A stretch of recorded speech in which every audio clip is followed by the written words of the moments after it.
Serbisyo Publiko. Aksyon Radio! Sa Bacolod, Aksyon Radio! Aksyon Radio!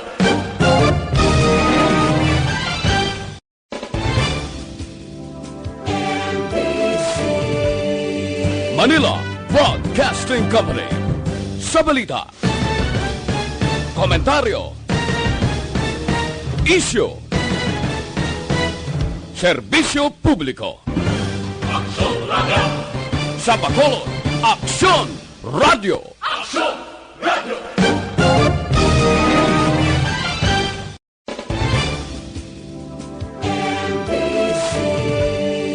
Manila Broadcasting Company. Sa balita, komentaryo, isyu, serbisyo publiko. Aksyon Radio!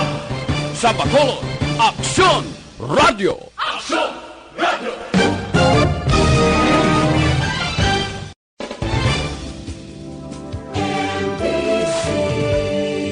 Manila Broadcasting Company. Sa balita, komentaryo, Aksyon Radio Philippine Standard Time, las 6:35. This time check is brought to you by ACS Manufacturing Corporation, ISO certified, world-class quality. Ang ining oras ang ginadulong sa inyo sa kaawan sa Conzaze. Upgrade your immunity, do it with Conzaze.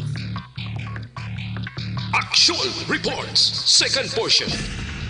Di kalidad, kag madalong nga mga analisis sa pinakainit na balita sa bilog na probinsya kag nasyon. Action Reports, second portion. Patas kag balanse na komentaryo sa mga issues kag mga balita nga nagaapekto sa mga pumuluyo sa adlaw-adlaw nga tanan. Action Reports, second portion. Upod sa veterano kag respetado nga komentarista, Action Fred Salanga. Karon nga adlaw Martes, Pizza City na bulan sang Abril tuig 2020. Ano mga balita kag mga isyu? Natural, wala na sa ibang pinakadako nga balita sa bilog nga kalibutan. Alin sa lokal, national, international nga balita, COVID-19. Pero unahon ta, ang aton dire sa pungsod Pilipinas. Ano ang mga development? May ara, plano. Posible may extension dito sa Luzon. Mahimo tubtob Abril 30 ang extension sang enhanced community quarantine sa Luzon. Ano ya ang dire sa syudad sa Bacolod? Concern kita sa syudad sa Bacolod. Ano ang plano sang aton mga opisyal? Kahapon siling ni Mayor Bing Yunardia niya daw temprano pa ni nga hambalan ipatuman ang extension sa enhanced community quarantine sa Bacolod. Di ginatunan, ginapungkuan, ginahinunanon sa mga opisyal sa syudad sa Bacolod. Ang tanan-tanan nagapinungkuanay, ginahambalan, upod na sa Interagency Task Force Against COVID-19, kag ginatunan mayo, gina-evaluate nila kung ano ang igo sining COVID-19 dire sa syudad sa Bacolod. Kung ano kalala ang epekto sa COVID-19 dire sa Bacolod. Depende na kung nagasaka, kag wala nagapanaog ang nagakalatnan sa kagaw, posible ha, may extension. Pero kung nagasarurot siya, kaluyan nga naganubo, ang ginaigo sang kagaw, posibilidad man. Nga basi magbalik sa normal pagkatapos sang Abril 14, ang syudad sa Bacolod, ginakahidlawan sang tanan.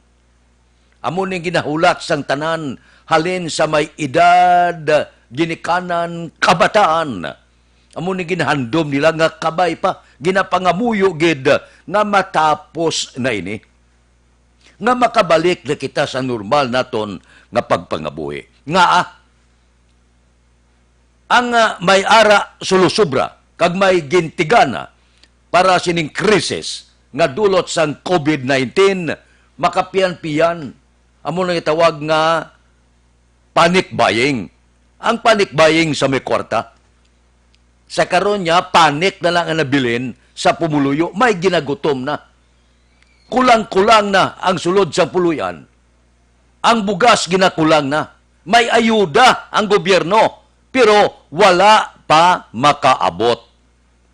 Tisubong purtigid ang alungay sa pila naton ka mga kauturan nga bisan paano, bisan anay bugas na lang nga madulong sa ila panimalay. Ako personal ako nga nakasaksi sina kag may pila kita ka mga kauturan nga wala nagid sang pundo ang sulod sang puluyan. Amon nang siling sa mga malam sa unabla, ano pa ang kumpay kung patay ng kabayo. Pero wala tamay mo. Kay amo ni subong ang sitwasyon sa bilog nga kalibutan, hindi lang ni sa pungsod Pilipinas. So, mga muyo, kita kabay pa nga matapos ini.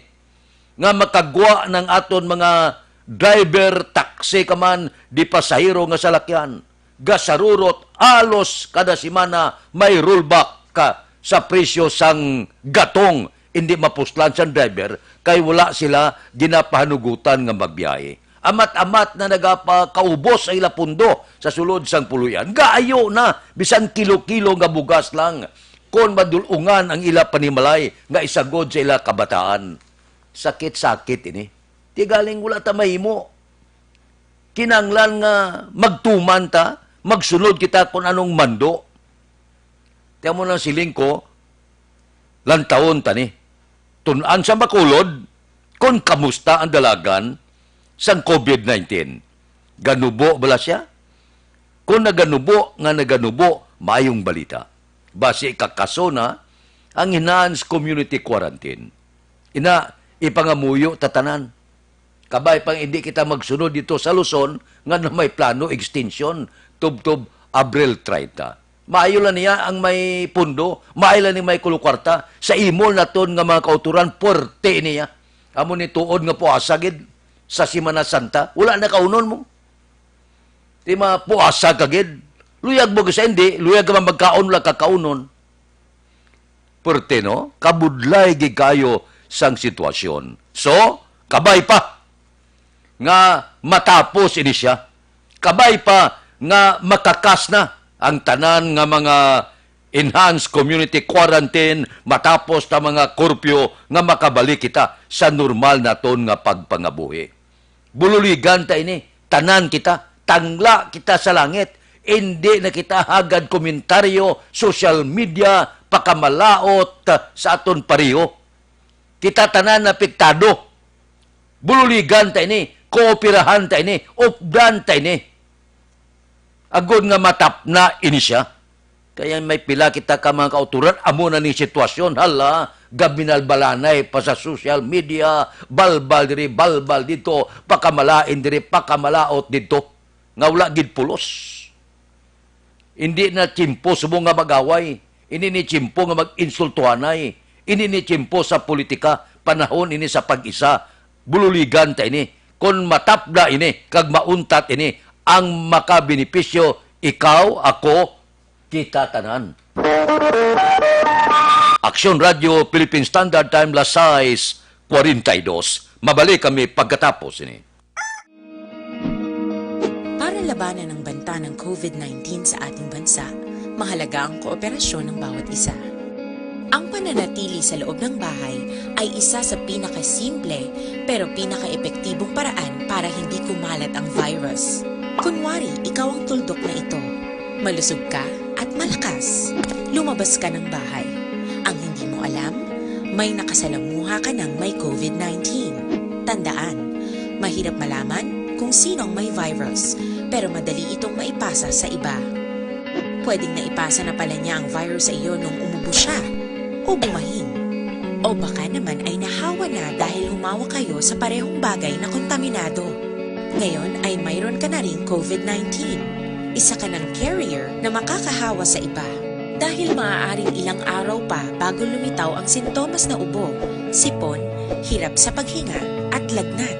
Pwede ring wala kang nararamdamang sintomas, ngunit nakakahawa ka pa rin. sa bahay, maaari mong mahawahan ang iyong pamilya. Kasama na rito ang lolo at lola mo o ang mga magulang mo na may edad. Sila ang may pinakamahina na depensa laban sa virus. Ang mga may sakit sa puso, diabetes, high blood, at iba pang pre-existing conditions at mga buntis, mahina ang panlaban sa COVID-19. Kapag na-infect ang taong mahina ang immune system, posibleng magkaroon siya ng malalang karamdaman at kailanganing dalhin sa ospital. Sa patuloy na paglabas ng bahay at pagpunta sa pampublikong lugar, tinatayang maaari kang makahawa ng 3 pang tao at sila makakahawa ng mas marami pang iba. 20% ng mga nahawa ay maaaring maospital at dadami ng dadami ito habang mas kumakalat pa ang virus. Bukod sa dumaraming COVID-19 patients, marami pang ibang may sakit ang nasa mga pagamutan. Ang mga pasyenteng malubhang-malubha na ang karamdaman, hindi na maaasikaso. Wala ring lugar para sa mga pasyenteng may ibang karamdaman. Kaya nating iwasan ang patuloy na pagkalat ng COVID-19 kung iisipin natin ang kapakanan ng iba. Kailangan nating isipin at kumilos na parang bitbit na natin ang virus para hindi ito kumalat pa sa iba. Sundin ang social distancing. At hanggat maaari, manatili sa loob ng bahay. Kung talagang kinakailangang lumabas, panatilihin ang 1 metrong layo sa ibang tao. Maging malinis din sa katawan at sa kapaligiran. Parating maghugas ng kamay gamit ang sabon at tubig. At i-disinfect ang mga bagay na madalas hinahawakan. Ang mahalaga, mapabagal natin ang pagkalat ng COVID-19 para mas kakaunti ang mga kailangang magpa-ospital at mabawasan ang mga Pilipinong magkakasakit. Magiging epektibo lamang ito kung mananatili tayo sa bahay. Sundin ang social distancing. Isang maliit na sakripisyo para sa buhay ng kapwa nating Pilipino. Tulong-tulong tayo. Let's beat COVID-19.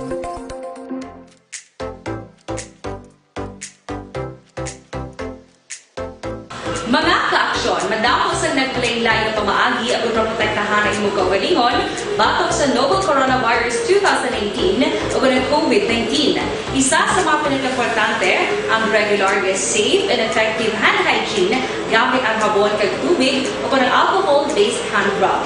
Yan ang proseso sa paghugas ng gamot na rekomendado sa World Health Organization.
Aksyon Radio Philippine Standard Time, las 6:47. Porte ni. Basta gani may balatunon, may problema. Kung may panagtaganay, may issue. Ti, amo naman ini. Ang panagtag sang social amelioration program sang gobyerno. Amo ni kahapon, siling ni Mayor Bing, nagpadala sa sulat kuno kay Social Welfare Secretary Rolando Bautista. Agod siguruhon.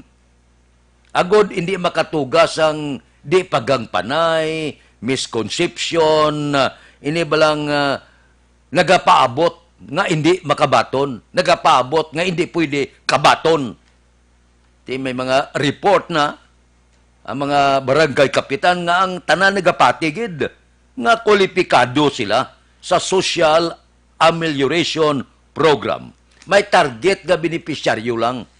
Ang tanan sumunggalaom, may ara giban grant ang bakulod mo 1.2 milyones. Pero may ari na ni specific nga mga pamilya gintun-an sang aton gobyerno kung sino ang makabaton sang 12,000, 6,000 sa Abril kag 6,000 sa bulan sang Mayo. Tiyan tanan ga paabot gid namo na nagpadala sulat agud iyat agid.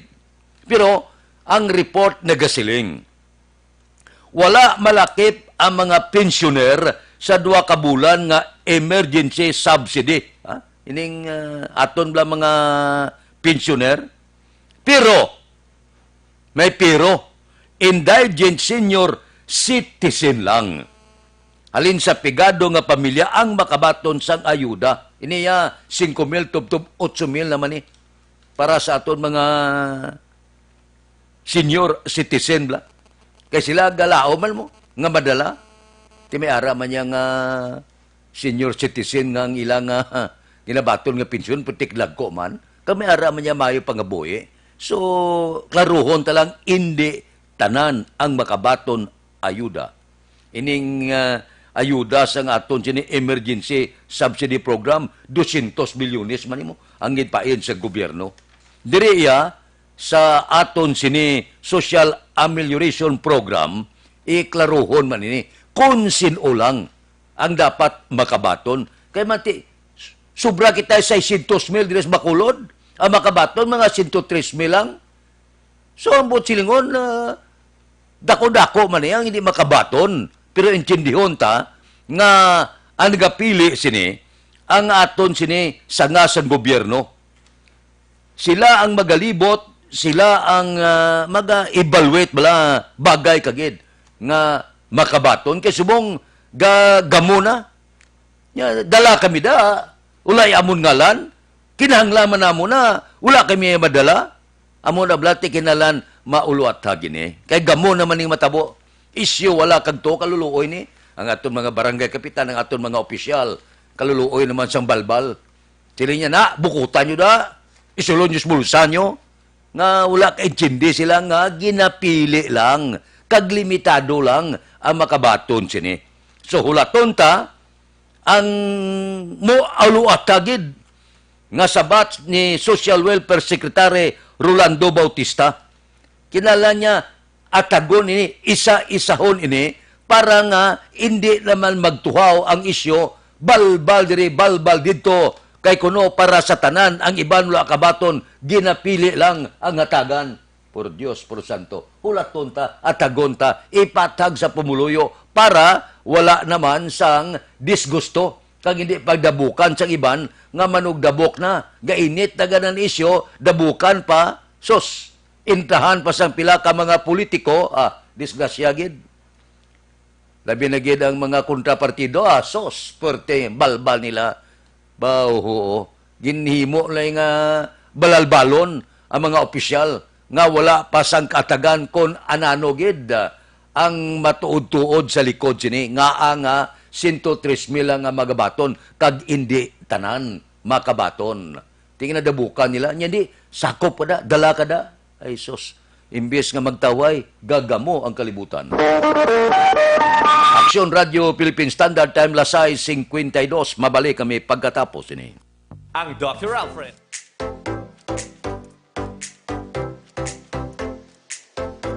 Mga ka-aksyon, madamo sa naglaylay na pamaagi at protektahan ang imong kaugalingon batok sa novel coronavirus 2018 o ng COVID-19. Isa sa mga pinaka-importante ang regular, safe, and effective hand hygiene gamit ang habon kag tubig o ng alcohol-based hand rub.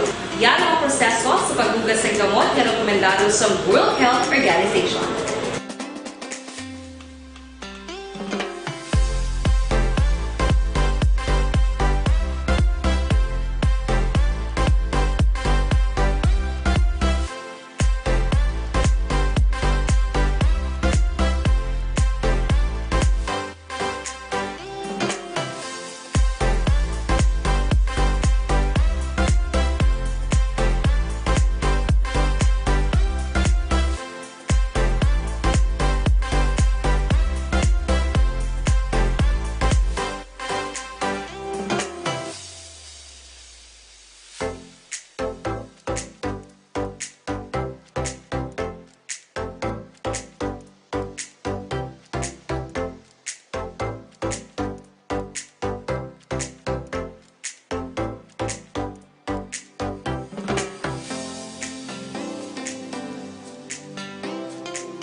Aksyon, hindi mo ng WHO Safe Hand Challenge agad may handa sa Coronavirus 2019. Padayon mga ka-aksyon!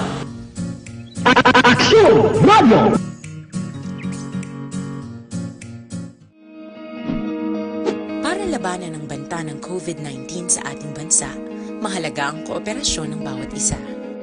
Ang pananatili sa loob ng bahay ay isa sa pinakasimple pero pinaka-epektibong paraan para hindi kumalat ang virus. Kunwari, ikaw ang tuldok na ito. Malusog ka at malakas. Lumabas ka ng bahay. Ang hindi mo alam, may nakasalamuha ka ng may COVID-19. Tandaan, mahirap malaman kung sino ang may virus, pero madali itong maipasa sa iba. Pwedeng naipasa na pala niya ang virus sa iyo nung umubo siya o bumahin. O baka naman ay nahawa na dahil humawa kayo sa parehong bagay na kontaminado. Ngayon ay mayroon ka na rin COVID-19. Isa ka ng carrier na makakahawa sa iba. Opisina para mahapos ang pag-glow ninyo. Arada sa Door 104, XA Esteban Building, Galo Gatoslao Streets, Bacolod City. Iniblang Metropolitan Ding Corporation, may ara man sa Corner Yungke, sa Dalan Guria, La Carlota City. May ara man sa Dalan Mabini, Son Pordas Talisay City. So kung mag-loan ka now na, nubo ang saka, Pederlep Lending Corporation, second floor Carmen Building, Lisares Avenue, Bacolod City. Aksyon Radio Philippine Standard Time, Lasay 56. Abilang taon tabi. Kung ano ang pursa sang aton sini department o kung DILG kag NBI arena. Mismo ang anak sang presidente, ang mayor sang Davao, Sara Duterte, siling niya, pabiyahion kong tricycle, pabiyahion ko ang mga taxi dire sa Davao. Sa Executive Order 23, siling sang mayor sang Davao, anak sang presidente, tugtan ko ang mga pribadong salakyan, mga taxi, nga may isa ka driver, isa ka pasahero sa front seat, kag isa sa likod, para nga mag-obserbar sang physical distancing. Tugdan ko man ang tricycle nga makabiyahe, isa ka pasahero sa una, isa ka pasahero sa likod. Para gyapon ito man sang nga tawag distancing. Siling sang mayor sang Davao, siling niya willing ako mag-atubang sa anuman nga inquiry, di anuman nga investigasyon sang Department of Interior and Local Government kag National Bureau of Investigation sa akong desisyon. Puerte, no? Pila na ka mayor na daw ginapahog-pahog sa mga NBI kag DILG. Siling ni Mayor Sara niya, iakusar nyo ko at tubangon ko. Ang order ko ya, makabiyahe sila. Puerte, no? Amo na ya. Lang taon ta kon ano ang opinyon kag panugdaon sang presidente. Mismong ianak nga mayor sang Davao naglapas sa mando sang DILG. Nya tubangon ko na ya. Kag kinanglano niya sang akon pumluyo sa Davao de. Anon mo ni sila bukuton? May baklon sila kag iban pa nga importante nga bagay, hindi ko pagtugutan. Purti si Sara nyo. At tubangon ko na niya, NBI, DILG, ako sarlag mo. Patawag nyo ko, kay at tubangon ta kamo. Perte, inaya, amo ng pursa. Aber, ano ning seni Presidente Rodrigo Duterte. Ano ayan? Masiling siya, anak nga nagsupa ka. Akalain. Lantahon ta kung ano ini ang iarangkada ni Presidente Rodrigo Duterte. Anak yaya ang garangkada subong pabiyayon yaya ang hindi pwede kabiyahe porte. Bile ba? Aksyon Radio Philippine Standard Time, Lasay 59 na. Mabalik kami pagkatapos ini.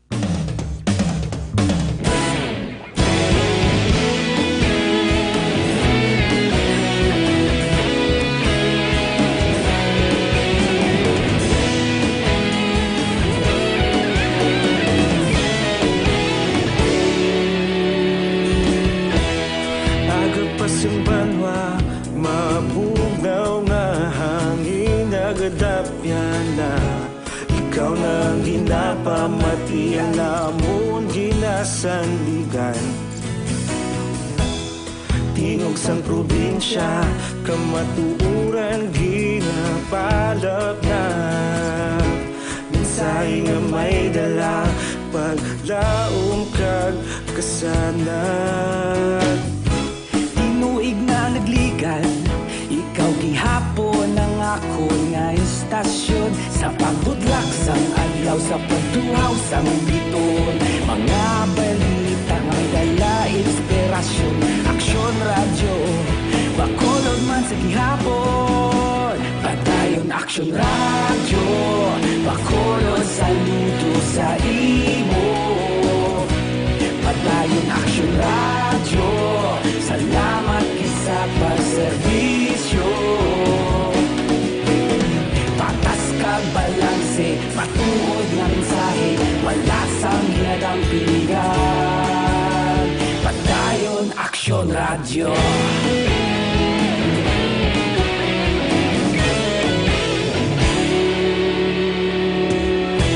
Magkolon kag negrosanon, inyong pamatian. Stasyon nga nagapalaplag sang kamatuuran. Mabakod nga prinsipyo, reporter handa sa serbisyo. Kahapon, karon kag sa gihapon, kita magapadayon. Tinuig na nagligan, ikaw gihapon ang ako nga istasyon. Sa pagbutlak sang adlaw, sa pagtuhaw sang biton. Mga balita na may dala inspirasyon. Aksyon radyo, bakolon man sa gihapon. Padayon aksyon radyo, bakolon saludo sa imo. Padayon aksyon radyo, salamat kit sa pagserbisyo. Patas kag balanse, matuod na mensahe, wala sang ginadang piligan. Padayon aksyon radyo. Una sa balita, una sa aksyon, sa Bacolod Aksyon Radio. Una sa balita, una sa aksyon, sa Bacolod Aksyon Radio. Kita ulog na na'y sagsang anong kahintangan. Responsable. That time, La City 2 na, Evergreen Herbal Capsule. Anong epekto sini? Epekto sini, nagabulig tinlo, pabakod, nagabalanse, sang sistema sa aton lawas. Amo ni siya gamiton ta para panagang karon sa pitipit kakaimtangan kag delikado nga igo sang COVID-19. Nami ni siya kay ang sobra ginabuhinan ang kulang, ginadugangan. Isa ini ka kapsula nga ang pito kasagkap gintingob. Ang resulta yan nagwaang Evergreen Herbal Capsule. Kung daw mataas gid ang blood sugar, bad cholesterol, uric acid, sobrang asin, hyperacidity, creatinine, iban-ibanan niya, iban-ibanan. Pero kung kulang ka vitamina, dugangan niya. Kulang ka zinc, potassium, calcium, magnesium, dugangan niya. Amo na nga ang iya sini arangkada, ang sobra ginabuhinan, ang kulang ginadugangan. Gamitan nyo ini para panagang agod mag-ayo ang kondisyon sa aton lawas, mabakod ang aton immune system. Ining Evergreen Herbal Capsule aprobado sang Food and Drug Administration. Bakal kamo sini, dipinsa sa balatian, mabakal sa tanan nga sanga, sang Sincere Drug Store, GBX Pharmacy sa Binalbagan, Billiones Drug Store sa Hinigaran, Alice Drug Store, Hinigaran. Aksyon Radio Philippine Standard Time, La City 4 na standby na sa aton Aksyon Balita Morning Edition. Liwat magadulong sa aton sa mga balita lokal, national, international, sports, kag artista. Upod kita. Ay Aksyon Boy Duran, kag Aksyon Dorel Cabato. Aksyon Fred Salanga. Una sa balita, una sa aksyon, sa Bacolod, Aksyon Radio. Aksyon Radio!